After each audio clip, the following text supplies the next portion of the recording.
नमस्कार मित्रमैत्रिणींनो. आज आपण अभिनय क्षेत्रात कारकीर्द गाजवणारी एक गुणी अभिनेत्री संपदा जोगळेकर कुलकर्णी हिच्याबद्दल जाणून घेत आहोत. घरातील वातावरण पूर्णतः शिक्षणाला महत्त्व देणारं. घरात कोणी प्राध्यापक तर कोणी शिक्षक तर कोणी मुख्याध्यापक. त्यामुळे अभिनय क्षेत्रात करिअर करायचं असं काही ठरवलेलं नव्हतं. मराठीत MA करून अथवा PhD करून साहित्य क्षेत्रात करिअर करायचं हे ठरलेलं होतं. पण 12वीला असताना द क्रो नावाच्या एकांकिकेत काम केलं. त्या एकांकिकेत मला अभिनयाचं बक्षीस मिळालं.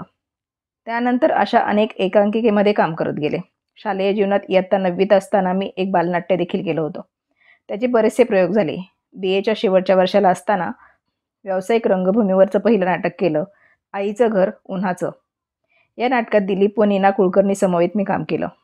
या दरम्यानच रीमा लागू यांनी घर तिघांचं असावं या नाटकाकरता माझी निवड केली आणि नकळतपणे अभिनय क्षेत्रातील माझा प्रवास सुरू झाला. या नाटकाच्या पहिल्या प्रयोगानंतर नीना कुलकर्णी मेकअप रूममध्ये आल्या व मला मिठी मारून सांगितलं की खूप छान काम केलं. हे सांगत असताना त्यांच्या डोळ्यात पाणी होतं. हा माझ्या अभिनय क्षेत्रातील अविस्मरणीय अनुभव आहे. कारण नीनाताई या विजय मेहतांच्या पट्टशिष्या. त्या दोघींची कामं करण्याची पद्धतही एकसमान अशी आहे. त्यामुळे त्यावेळेस मला असं जाणवलं की खुद्द विजय मेहताच माझं कौतुक करत आहेत. अभिनय क्षेत्रात खूप चांगल्या कलाकारांबरोबर काम करत असताना खूप छान अनुभव आले. खूप काही शिकायला मिळालं. रीमाजी तर नाटकाच्या वेळेस 3 तास स्वतःला पूर्ण विसरून त्या नाटकाचाच एक भाग होऊन जातात. सहज सुंदर अभिनय कसा करायचा हे मला नीनाताईंकडून शिकायला मिळालं. असे अनेक कलाकार आहेत ज्यांच्याकडून खूप काही शिकायला मिळालं. सुदैवाने मला नेहमीच चांगल्या व्यक्तींबरोबर काम करण्याची संधी मिळाली. मी फुलराणीमधील भक्तिबाईंनी जी भूमिका साकारली तशीच भूमिका नाही, पण त्यांनी जे स्थान निर्माण केलं तसंच स्थान मला मिळवायचं आहे. मग ते अभिनयातून असू दे किंवा इतर दुसऱ्या माध्यमातून असू दे. विक्रम गोखलेंबरोबर कधी काम केलेलं नाही, पण मी त्यांना माझं गुरु मानते. ताकदीनादींमध्ये निवेदन करणं म्हणजे माझं अभिनय क्षेत्राला मिळालेलं ते अचानक वळण आहे. ताकदीनादींच्या निर्मात्या नीना राऊत यांना आपल्या पहिल्या कार्यक्रमाकरता निवेदिका पाहिजे होती. त्यांनी मला फोन केला. मी त्यांना भेटायला गेले. खूपच छान आणि हलक्या फुलक्या गप्पा त्यांनी माझ्याशी मारल्या. त्यावेळेस मला असं जाणवलंही नाही की त्या माझी परीक्षा घेत आहेत. या संगीतमय कार्यक्रमात एक फेरी अशी होती की अमुक एक हिंदी अर्थाचं मराठी गाणं कोणतं? झुमका गिरारे या हिंदी गाण्याचा मराठी अर्थ गाणं कोणतं असं विचारताच मी चटकन बोलले, बुगडी माझी सांडली ग. निवेदिकेला लागणाऱ्या या हजरजबाबी उत्तरामुळे माझी ताकदीनादी निवेदनाकरता लगेच निवड झाली. मी कथ्थक नृत्यांगना असून विशारद पूर्ण केलंय. डॉक्टर राजकुमार केतकर यांची मी शिष्या. त्यामुळे सूर, ताल, लय या गोष्टी माझ्या अंगात भिनलेल्या आहेत. त्याचा उपयोग मला ताकदीनादीन कार्यक्रमाचं निवेदन करताना झाला. शुभमंगल या कार्यक्रमाचे देखील मी निवेदन केलेले आहे. P. सावळाराम यांच्या गाण्यावर आधारित गंगा जमुना या कार्यक्रमाचं निवेदन देखील मी केलं आहे. या कार्यक्रमाचे निवेदन करत असताना माझी 21 वर्षाची तपश्चर्या मला उपयोगी पडली. नाटकात काम करत असताना अभिनयाचं जे समाधान मिळतं ते समाधान मालिका किंवा जाहिरात करून नाही मिळत. नाटकात काम करताना एक मर्यादित जागेत आपल्याला नाटकाच्या कथानकाचं विश्व उभं करायचं असतं. आपला आवाज, शाब्दिक पकड, आपले हावभाव, स्वरातील तीव्रता यांचे कसब असते. मी खूप नाटकात मालिकांमध्ये जास्त काम करत नाही. त्यामुळे मी माझा बराच वेळ माझ्या कुटुंबाला देऊ शकते.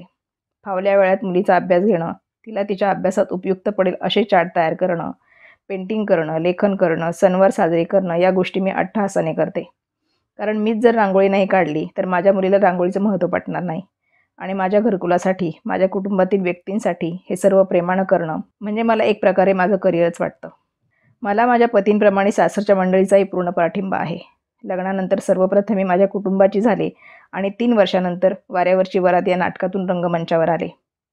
माझ्यात असलेल्या कलागुणांना माझ्या सासरच्या मंडळींनी नेहमी प्रोत्साहन दिलं. माझ्या क्षमतेत जे जे शक्य होतं ते करण्याची मोकळीक मला मिळाली. आणि म्हणूनच कधी मी निवेदिकेच्या कलाकाराच्या रूपात अभिनय क्षेत्रात वावरताना दिसते. कधी आठवा सूर सारख्या कार्यक्रमातून नृत्य करताना तर कधी बकुळ फूलमधून लेखन करताना दिसते. संपदा कुलकर्णी सांगते, गेली 28-30 वर्ष लेखन, नृत्य, निवेदन, सूत्रसंचालन, नाट्य दिग्दर्शन या आनंददायी मुसाफिरीनंतर आता मनावर घेतली आहे शेती. मी आणि राहुल आम्ही दोघांनी मिळून घेतलेला हा आयुष्याचा पुढच्या टप्प्यातला निर्णय. वयाच्या 40 नंतर काहीतरी नवीन करायचं आम्ही दोघांनी ठरवलं. तो सर जे स्कूल ऑफ आर्टचा पदवीधर, जाहिरात क्षेत्रातल्या अतिशय मान्यताप्राप्त मल्टीनॅशनल कंपनीत उच्च पदावर. तर मी माझ्या क्षेत्रात स्वतःचं स्थान पक्क केलेलं. काहीतरी वेगळं या यादीत खूप गोष्टी मनात आल्या. पण आम्ही स्थिर झालो ते रत्नागिरी जिल्ह्यातल्या संगमेश्वर इथल्या फुनगुस गावात शेतीत रमण्यावर. शहरातलं आयुष्य जगल्यानंतर गावाकडे वळलो. संपूर्णतः ओसाड जमिनीत विहिरीचा पॉईंट काढण्यापासून सुरुवात झाली.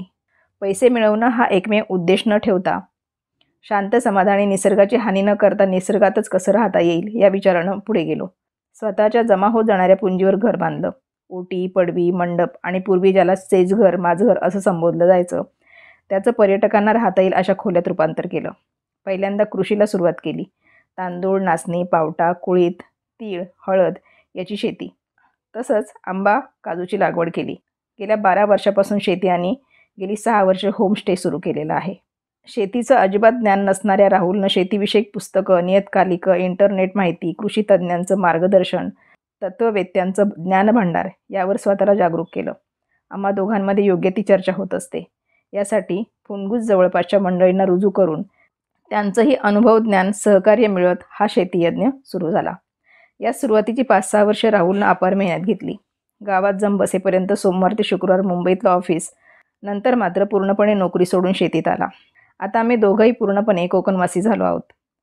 निवडक कार्यक्रमांसाठी, शूटिंगसाठी मुंबईत, ठाण्यात ये जा करते एवढंच. संपदा जोगळेकर कुलकर्णी ठाण्यातील अनेक कला सांस्कृतिक कार्यक्रमांचे निवेदन करणारी प्रसिद्ध निवेदिका, अभिनेत्री संपदा जोगळेकर ही मराठीतील एक रसिकप्रिय व्यक्तिमत्व आहे. मुंबई विद्यापीठातून MA पदी संपादित केलेल्या संपदा जोगळेकर हिने पुणे विद्यापीठात PhD केली. संपदा जोगळेकर हिने आजपर्यंत 15 दूरदर्शन मालिका, 5 दैनंदिन मालिका, शर्यत व उदय या 2 चित्रपटांमध्ये अभिनय केलेला आहे. तसेच तिने दूरदर्शनवरील कार्यक्रमांचं निवेदन केलं आहे. अभिनय, निवेदन या कलांबरोबर तिने कथ्थक नृत्य व लेखनातही आपला ठसा उमटवला.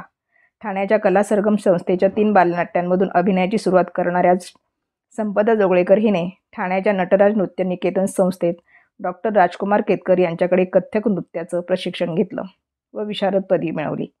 लेखन क्षेत्रातही तिने आपल्या लेखनाने वाचकप्रियता मिळवली. तिच्या काचपानी या कथासंग्रहाच्या आतापर्यंत 2 आवृत्त्या प्रकाशित झालेल्या आहेत. संपदाचा बकुळ फुले हा वैचारिक लेखसंग्रह तसेच गुंथी ही लघु कादंबरी प्रसिद्ध आहे. अशी बहुविध कामगिरी करणाऱ्या संपदा जोगळेकर हिला आतापर्यंत ठाणे गौरव पुरस्कार, अक्षरधारा पुरस्कार, अल्फा गौरव पुरस्कार, मटा सन्मान पुरस्कार, कलांगण पुरस्कार इत्यादी पुरस्कारांनी ती सन्मानित आहे. संपदा कुलकर्णीची लाडकी लेक शर्वरी कुलकर्णी ही देखील एक उत्तम अभिनेत्री असून तिचं काही दिवसापूर्वी लग्न झालं आहे. सर्व भौतिक सुविधांचा त्याग करून ठाण्यासारख्या शहरातून फुणगुस या छोट्या गावी काळ्या मातीत राबताना आनंदाचं शेत निर्माण करणारी अभिनेत्री संपदा जोगळेकर हिची अनोखी भरारी खरोखरच आदर्शवत अशीच आहे.